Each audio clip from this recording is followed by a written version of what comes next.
19 की 19 कहानियां, यानी एक ऐसा शो जिसमें हम आपको आज की हर बड़ी खबर तो दिखाएंगे ही, साथ ही उस खबर की पूरी कहानी भी बताएंगे। आज आपको सबसे पहले आरक्षण के अग्निपथ की पूरी कहानी दिखाएंगे। करीब 1.5 घंटे से लोकसभा में सामान्य वर्ग के गरीब तबकों को 10% आरक्षण के लिए संविधान संशोधन बिल पर चर्चा चल रही है। सदन में क्या होगा, किसने क्या कहा और चर्चा के बाद क्या हो सकता है, ये सब कुछ आप देखेंगे हमारी इस खास पेशकश में। समाजवादी पार्टी, बहुजन समाज पार्टी और कांग्रेस समेत ज्यादातर विपक्षी दलों का दावा है कि वो आरक्षण से जुड़े संविधान संशोधन बिल पर सरकार के साथ है, लेकिन ये सरकार का एक चुनावी स्टंट है। लोकसभा चुनाव होने से ठीक पहले ये अधिकांश इनका राजनीतिक छलावा व चुनावी स्टंट ही लगता है। अब जब गवर्नमेंट 50% की सीमा को उल्लंघन आगे जा रही है, जब उस लक्ष्मण रेखा को पार कर रही है, तब हमारा ये मांग है कि ओबीसी का उनकी आबादी के हिसाब से 54% आरक्षण होना चाहिए और ये जो आरक्षण ला रहे हैं इसका हम समर्थन करते हैं। डीएमके, ऑल इंडिया एमआईएम और नेशनल कॉन्फ्रेंस जैसे राजनीतिक दल आरक्षण से जुड़े इस बिल के विरोध में हैं। रिजर्वेशन देने का कोई इरादा नहीं है। अगर इरादा होता तो उससे पहले दे देते। उनकी यही सोच है कि कहीं ना कहीं ये चलेगा नहीं।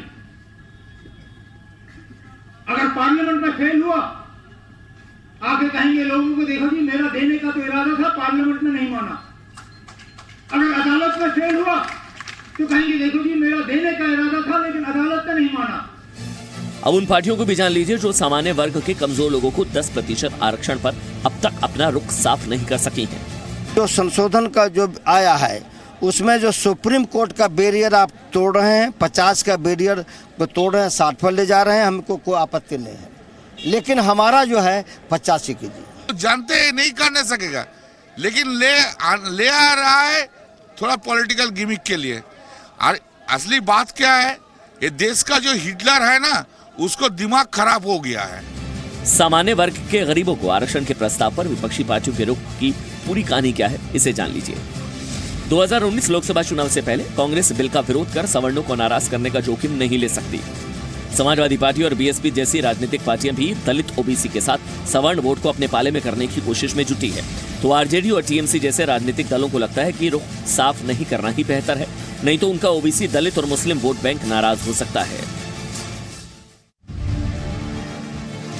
बीजेपी अध्यक्ष अमित शाह ने सामान्य वर्ग के कमजोरों को 10% आरक्षण देने के मोदी सरकार के फैसले का स्वागत किया। अमित शाह ने कहा कि इससे सामान्य युवाओं को भी भविष्य संवारने में मदद मिलेगी। इस संविधान संशोधन से देश के लाखों 8 लाख से नीचे की आय वाले परिवारों के युवाओं को बहुत बड़े राहत मिलने वाली है। ये आरक्षण 50% की सीमा से ज्यादा होगा। 10% आरक्षण इन युवाओं के लिए रखा जाएगा। और जहां तक मेरिट का सवाल है, शिक्षा में 10% सीटें बढ़ाने का भी निर्णय किया गया है, जिससे मेरिट्स वाले स्टूडेंट को भी नुकसान नहीं होगा। सवर्ण वोट बैंक बीजेपी की सबसे बड़ी ताकत है। देश के 135 करोड़ आबादी में सवर्णों की संख्या 31 करोड़ है। वहीं 2014 के लोकसभा चुनाव में बीजेपी को सवर्णों के 54.1% वोट मिले थे, जबकि कांग्रेस को सिर्फ 12.1% सवर्णों ने वोट दिया था। ये आंकड़े जर्नल ऑफ डेमोक्रेसी के हैं। हो सकता है कहीं किसी परीक्षा में आपसे ये सवाल पूछा जाए कि सामान्य वर्ग के कमजोर लोगों को आरक्षण मिलने के बाद देश के कितने प्रतिशत लोग आरक्षण वाले हैं, तो आपका जवाब होगा 95%। जी, नई व्यवस्था लागू होने के बाद देश के करीब 95% लोग अब आरक्षण वाले होंगे। ऐसा कैसे संभव है? ये इसलिए संभव है क्योंकि आयकर विभाग और एनएसएसओ की रिपोर्ट के मुताबिक देश में सिर्फ 5% परिवार ही ऐसे हैं जिनकी आय 8 लाख रुपए से ज्यादा है। और सामान्य वर्ग के कमजोर लोगों के लिए 10% आरक्षण में एक शर्त ये भी है कि लाभार्थी की सालाना आय 8 लाख रुपए से कम हो। ऐसे में 95% लोग आरक्षण का लाभ ले सकेंगे। मोदी सरकार के क्रांतिकारी फैसले से बनेगी बात। मोदी सरकार का कार्यकाल पूरा होने में 4 महीने से भी कम समय बचा है, लेकिन इस दौरान मोदी सरकार के कई फैसले ऐसे रहे जिन्हें लेकर बीजेपी नेताओं का मानना है कि ये लोकसभा चुनाव और देश में सकारात्मक बदलाव के लिहाज से क्रांतिकारी है। ओबीसी को संवैधानिक दर्जा देना, उसके बाद आप देखेंगे ट्रिपल तलाक देना, ट्रिपल तलाक को लाना, आप देखेंगे SC ST एट्रोसिटी बिल को लाना, और आप देखेंगे सवर्णों के लिए। तो ये एक तरह से समग्र विकास की कल्पना और सबका साथ सबका विकास वोट कहीं नहीं है। 50% से ज्यादा आरक्षण को सुप्रीम कोर्ट की मंजूरी हासिल नहीं है। इसका जिक्र हमने अब से 15 सेकंड पहले भी किया था, और अब लोकसभा चुनाव से ठीक पहले मोदी सरकार के इस फैसले से विभिन्न वर्गों का कुल आरक्षण 49.5% से बढ़कर 59.5% हो जाएगा। अब आप सोच रहे होंगे कि आरक्षण के लिए संविधान संशोधन की जरूरत क्यों है? वो इसलिए क्योंकि संविधान में आर्थिक आधार पर आरक्षण की कोई व्यवस्था है ही नहीं। सरकार संविधान में संशोधन कर अनुच्छेद 15-16 में आर्थिक आधार पर आरक्षण का प्रावधान जोड़ना चाहती है। धारा 15 के तहत शैक्षणिक संस्थाओं में आरक्षण का प्रावधान और धारा 16 के तहत रोजगार में आरक्षण का प्रावधान होगा। कहा जा रहा है कि मोदी सरकार का यह कोटा कार्ड लोकसभा चुनाव में सवर्णों को खुश करने के लिए है। हाल ही में राजस्थान, मध्य प्रदेश और छत्तीसगढ़ विधानसभा चुनाव में बीजेपी की हार हुई है। बीजेपी की हार की एक बड़ी वजह SC ST एक्ट पर सवर्णों की नाराजगी रही है। ऐसे में अब बीजेपी लोकसभा चुनाव में सवर्णों को फिर से अपने साथ लाना चाहती है। अब आपको बताते हैं कि कैसे सामान्य वर्ग के कमजोरों के लिए 10% आरक्षण से मोदी सरकार ने देश की 179 सीटों पर चुनाव से पहले बढ़त हासिल कर ली है। मीडिया रिपोर्ट्स के मुताबिक देश के 14 राज्यों की 341 लोकसभा सीटों में 179 सीटें स्वर्ण बहुल हैं। वर्ष 2014 में 179 सीटों में से 140 सीटों पर NDA की जीत हुई थी। आपको बताते हैं कि नागरिकता संशोधन बिल में क्या है। नागरिकता संशोधन विधेयक बीजेपी के 2014 के चुनाव वादे में शामिल था। ये बिल पाकिस्तान और बांग्लादेश के गैर मुस्लिमों को भारतीय नागरिकता देगा। ये विधेयक पड़ोसी देशों से भागकर आने वाले अल्पसंख्यकों को संरक्षण देगा। बिल 31 दिसंबर 2014 के बाद से भारत में रह रहे लोगों को नागरिकता देगा। इसका फायदा हिंदू, सिख, बौद्ध, जैन, पारसी और ईसाई धर्मों को मिलेगा। विपक्ष का आरोप है कि ये बिल मुस्लिम अल्पसंख्यकों की अनदेखी करने वाला है, जो कि संविधान की मूल भावना के खिलाफ है। गृह मंत्री राजनाथ सिंह ने सारे अंदेशों को खारिज करते हुए कहा कि असम अवैध घुसपैठियों से जूझ रहा है। इसे रोकने के लिए सरकार हर कठोर कदम उठाएगी। संसद में नागरिकता संशोधन विधेयक के विरोध में आज पूरे असम में विरोध प्रदर्शन हुए। कई शहरों में बंद कराने की कोशिश की गई, तोड़फोड़ और हिंसा भी हुई। नलबाड़ी में प्रदर्शनकारियों ने दुकानों और रोडवेज बसों को निशाना बनाया। बंद को असम गण परिषद समेत 70 स्थानीय संगठनों का समर्थन था। विरोधी दलों का आरोप है कि नागरिकता संशोधन बिल के बहाने बीजेपी की नजर गैर अल्पसंख्यक वोटों पर है। नागरिकता का बेस ईयर 2014 करके बीजेपी इन वर्गों के वोट लेना चाहती है। असम गण परिषद बिल का कहना है कि इससे स्थानीयों के अधिकार कम होंगे। बिल को धार्मिक आधार पर लाने से स्थानीय वोट समीकरण पर असर पड़ेगा। इनको अभी 2019 में पता चल जाएगा कि इस बिल को लाने का कितना बड़ा नुकसान हुआ है। वोट बैंक गंवाने की बेचैनी में ही असम गण परिषद ने कल बीजेपी सरकार से समर्थन वापस लिया।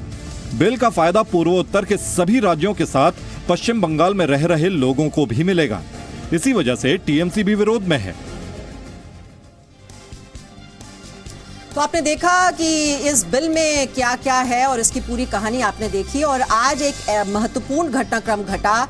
सीबीआई के डायरेक्टर आलोक वर्मा को जो हटाया गया था, उस पर सुप्रीम कोर्ट ने उस फैसले को रद्द कर दिया। अब इस सुप्रीम कोर्ट के फैसले की पूरी कहानी आपको दिखाते हैं, ये देखिए रिपोर्ट।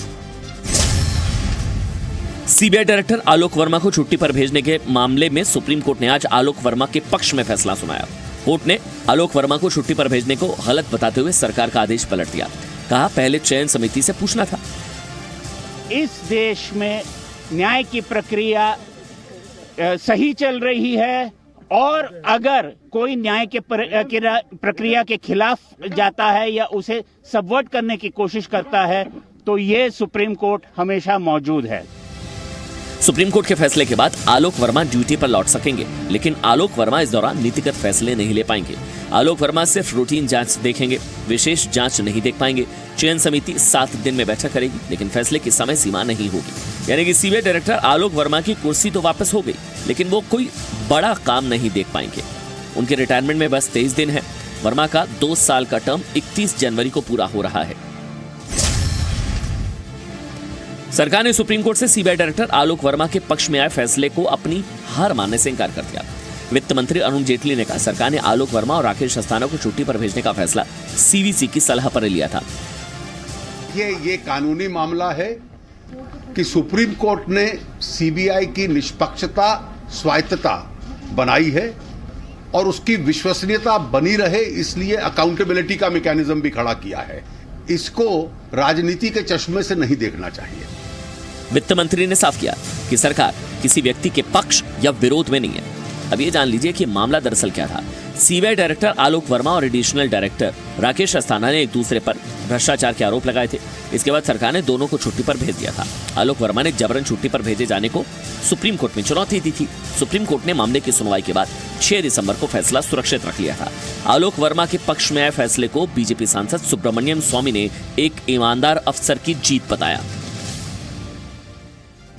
और अब राम मंदिर से जुड़ी हुई खबर, अयोध्या केस में अब पंच परमेश्वर सुनवाई करेंगे और ये सुनवाई आपको बता दें 10 जनवरी से होगी। पूरी कहानी इस रिपोर्ट। अयोध्या विवाद मामले की सुनवाई अब 5 जजों की बेंच करेगी। चीफ जस्टिस रंजन गोगोई की अध्यक्षता वाली बेंच 10 जनवरी को सुबह 10:30 बजे से सुनवाई करेगी। चीफ जस्टिस की अध्यक्षता वाली बेंच में 5 जज होंगे, लेकिन 10 जनवरी की सुनवाई में होगा क्या, ये भी आपकी जानकारी में होना चाहिए। 10 जनवरी को जजों की नई बेंच सुनवाई शुरू करेगी। इसका मतलब है कि अब नए सिरे से अयोध्या विवाद पर सुनवाई होगी। 10 जनवरी को सुनवाई की रूपरेखा तय हो सकती है। नई बेंच तय करेगी कि सुनवाई रोजाना होगी या नहीं।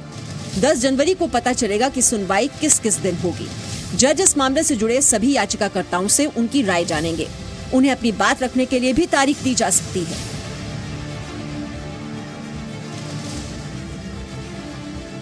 अयोध्या विवाद की सुनवाई में देरी के लिए अयोध्या मामले में पक्षकार इकबाल अंसारी ने कांग्रेस को दोषी ठहराया है। आपको बता दें कि 4 जनवरी को चीफ जस्टिस रंजन गोगोई और जस्टिस संजय किशन कौल की 2 सदस्यीय बेंच ने किसी पक्ष की दलील सुने बिना सुनवाई की अगली तारीख तय कर दी थी। अयोध्या पूरी भगवान राम की है। अयोध्या कहीं भी पूजा है, मंदिर बने, मुसलमानों का कोई विरोध नहीं है। जो मसला कोर्ट में है, कोर्ट तय करेगा। बाहर के लोग कौन होते हैं कि जिस तरीके से लोग बात करते हैं। 5 जजों की नई बेंच इलाहाबाद हाईकोर्ट के सितंबर 2010 के फैसले पर सुनवाई करेगी। नई बेंच 2010 के फैसले के खिलाफ दायर 14 अपीलों पर सुनवाई करेगी। राम मंदिर निर्माण में हो रही देरी से नाराज संत केंद्र सरकार से इस मामले में अध्यादेश लाने की अपील कर रहे हैं।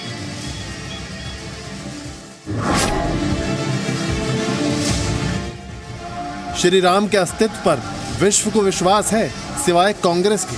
अगर ऐसा नहीं होता तो कांग्रेस के वरिष्ठ नेता मणिशंकर अय्यर भारत में रहकर श्री राम के जन्म पर सवाल उठाने की जुर्रत कैसे कर पाते। मंदिर वहीं बनाएंगे।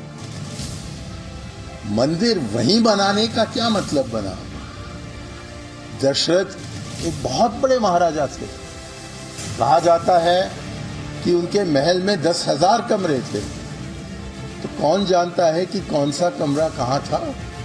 मणिशंकर अय्यर ने यह आपत्तिजनक बयान दिल्ली में आयोजित एक शाम बाबरी मस्जिद के नाम कार्यक्रम में दिया। वो मणिशंकर का अय्यर भी बता सकते हैं, उसका तो कभी डीएनए टेस्ट नहीं हुआ, तो वह वास्तव में अय्यर है या कोई पठान है।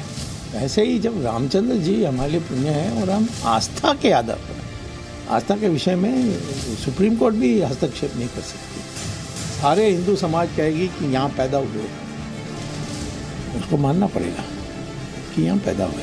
कांग्रेस की जो ये फ्रीलांसर्स हैं, इन्होंने कांग्रेस पार्टी ने छोड़ रखा है गाली गलौज करने के लिए, लोगों को मिसगाइड करने के लिए।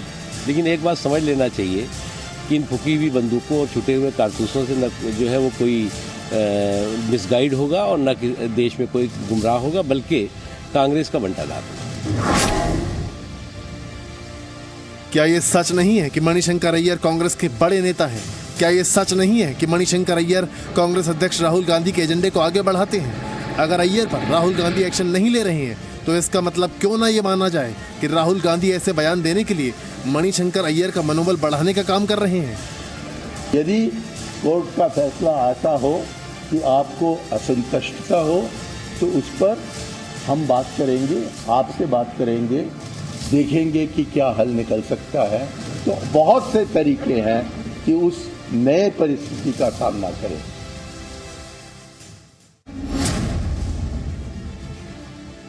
सुप्रीम कोर्ट में राम मंदिर मामले की सुनवाई टालने के पीछे कांग्रेस की साजिश है। ये आरोप है राम जन्मभूमि न्यास के अध्यक्ष रामविलास वेदांती का। जो विलंब कर रहा है ये केवल कांग्रेस के इशारे पर कर रहा है। कांग्रेस नहीं चाहती कि अयोध्या में रामलला का मंदिर बने।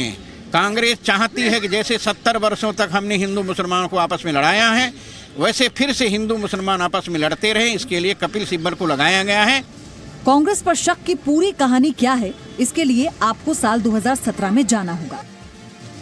आपको याद होगा, दिसंबर 2017 की बात है, जब कांग्रेस नेता कपिल सिब्बल ने राम मंदिर पर सुनवाई टालने के लिए सुप्रीम कोर्ट से अपील की थी। दलील दी थी कि लोकसभा चुनाव से पहले राम मंदिर पर सुनवाई चुनावों पर असर डालेगी, लिहाजा चुनावों तक सुनवाई टाल दी जाए। 2019 के पहले दिन प्रधानमंत्री नरेंद्र मोदी ने एक इंटरव्यू में कांग्रेस से ये अपील की थी कि वो राम मंदिर मामले पर कोर्ट में और रोड़ा ना अटकाए। अब सवाल ये है कि क्या प्रधानमंत्री नरेंद्र मोदी की अपील मानेंगे कांग्रेस के वकील? मैं कांग्रेस के साथियों से विशेष रूप से विनती करता हूं, देश की शांति, सुरक्षा, भाईचारे के लिए आग्रह करता हूं कि वे उनके अपने वकीलों को कोर्ट के अंदर इस मसले में रुकावट डालने वाले एजेंडा से बाहर निकालें, रुकावटें न करें। दरअसल कांग्रेस ये भूली नहीं है कि किस तरह राम के नाम पर बीजेपी 2 सीटों से 282 सीटों पर पहुंच गई, और अगर राम मंदिर पर चुनाव से पहले फैसला आ गया तो फिर कांग्रेस के लिए 44 सीटें बचाना भी काफी मुश्किल हो सकता है। वैसे ये जानना भी जरूरी है कि यूपीए सरकार ने राम को भी काल्पनिक बता दिया था। राम सेतु के अस्तित्व पर भी सवाल उठाए थे।